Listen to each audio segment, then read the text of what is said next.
સુપ્રભાત. દિન વિશેષ કાર્યક્રમમાં આપ સૌનું સ્વાગત છે. આજે 4 ફેબ્રુઆરી એટલે વિશ્વ કેન્સર દિવસ. આ કેન્સર રૂપી રાક્ષસ એ ધીમે ધીમે વધી રહ્યો છે, એનું મોઢું ખુલી રહ્યું છે. ખાસ કરીને કેન્સર સોસાયટી દ્વારા કેન્સરની બીમારીનું સર્વે, એના સંદર્ભના જુદા જુદા સંશોધનો કરવામાં આવતા હોય છે.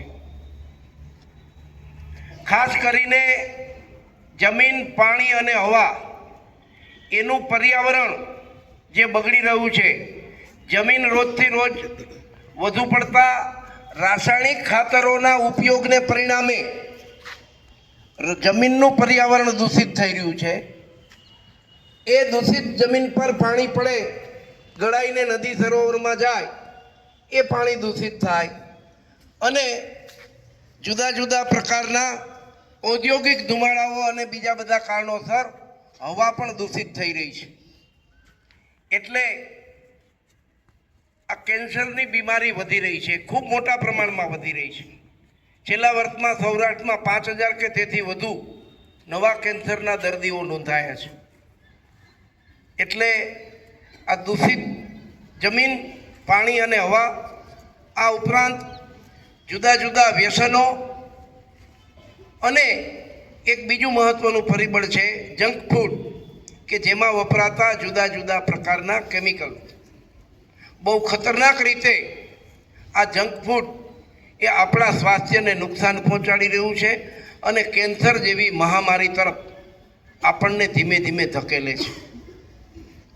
પરિસ્થિતિ એવી છે કે વ્યક્તિ પોતે જાગૃત બને, પોતાના સ્થાન પર પર્યાવરણનું જતન કરે, જ્યાં શક્ય હોય ત્યાં જમીન પ્રદૂષિત થતી અટકે એ માટેના પ્રયાસો કરે, હવા પ્રદૂષિત થતી અટકે એ માટેના પ્રયાસો કરે અને જંક ફૂડ ખાવાનું ટાળે.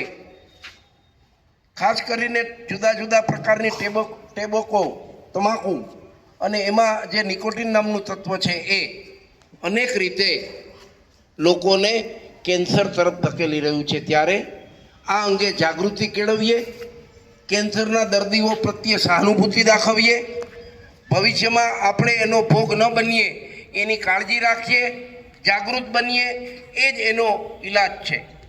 એટલે આ કેન્સરના સંદર્ભમાં અવેરનેસ વધે એ માટે આજની આ 4 ફેબ્રુઆરીના દિવસને કેન્સર ડે તરીકે ઉજવવામાં આવે છે.